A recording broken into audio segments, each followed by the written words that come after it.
Welcome to episode 7, the one that's called The One Where, which makes it sound like a half-finished episode of Friends but with extra blood. Which sounds awesome, actually. Hello, you're attractive, Caucasian and blonde, and I'm clearly the suave villain. Are you coming on to me? Absolutely. I'm Laura. Lucy. And what do you do, Lucian? Clearly, I spend a lot of time standing around in white rooms. A little of this, a little of that. I contribute to the decline of Western civilization. Ah, pretty much the same thing. I make TV. It's not the greatest job in the world, but at least I'm not a fucking critic. I'll try not to take that personally. I am. Oh, this should be fun. Okay, I suppose if she can forgive him enough to fuck him within sight of an internationally recognised London landmark, I guess I can try to be fair to this episode. This is The One Where people fuck near Tower Bridge. I think I'm in love with you.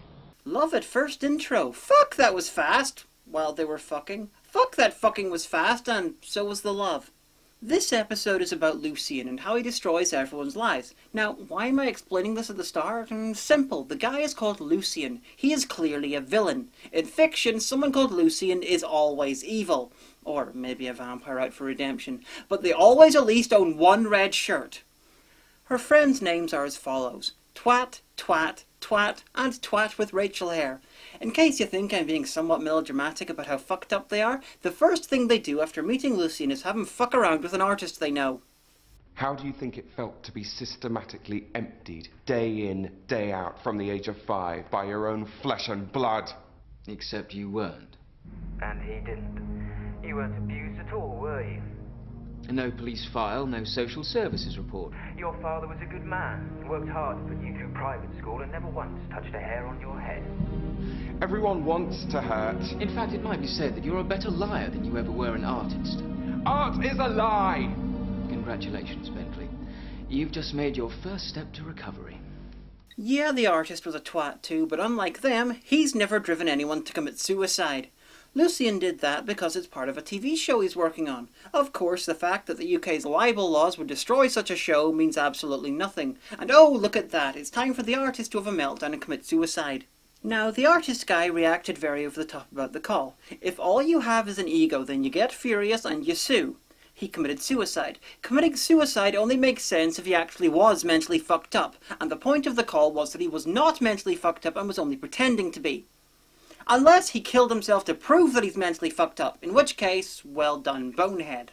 Lucian then teleports into the guy's studio and leaves DNA everywhere because just talking to him on the phone a little bit before his suicide isn't enough to get people suspicious.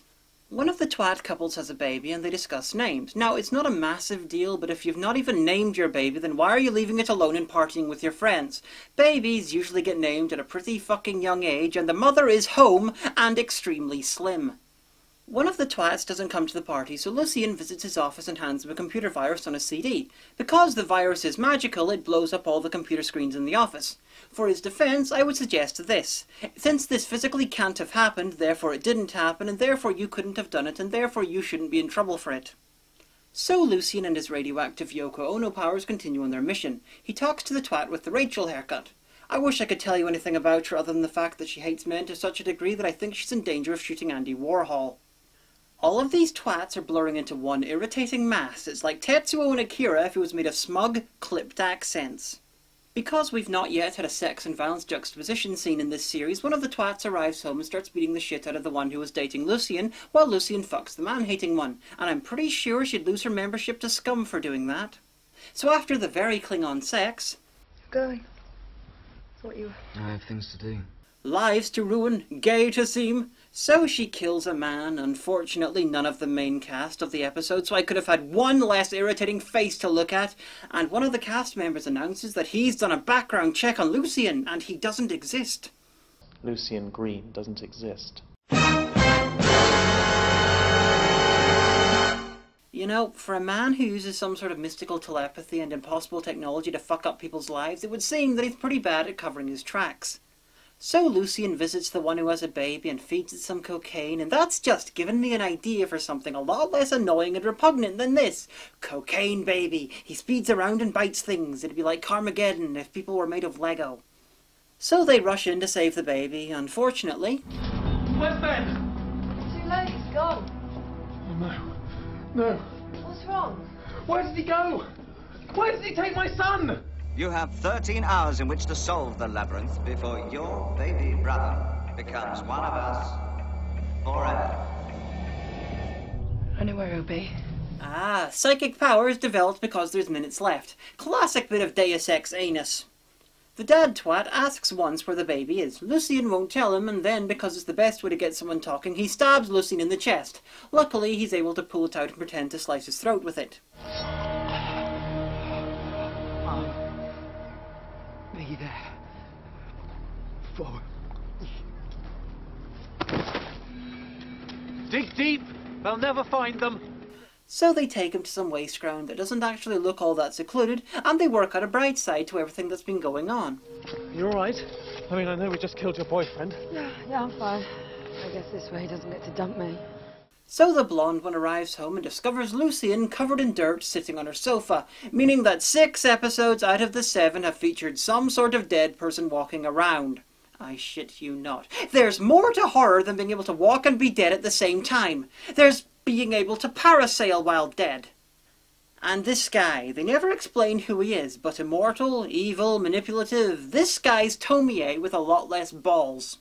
So we end with the blonde twat going on TV and talking about how she killed her friends. What friends? Do you feel bad killing them off like this? No, not at all. Now recording it and putting it on TV, that I have some reservations about. This episode is competently made and acted. Well, it is if we're supposed to hate everyone involved in it. We never find out what happened to the baby, by the way, but that's not much of a problem because the last thing the world needs is another grown-up, vacuous, irritating twat. I have a hard time listing this one because it annoys me so much. It's probably somewhere in the middle.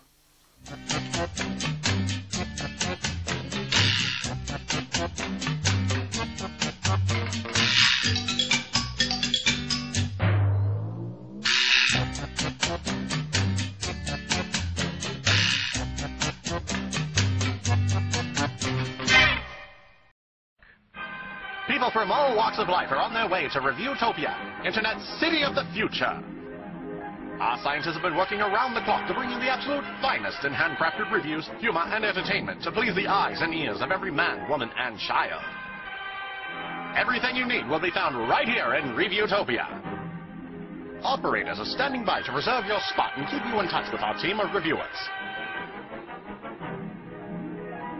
Blast off into the future of internet reviewing entertainment at Reviewtopia!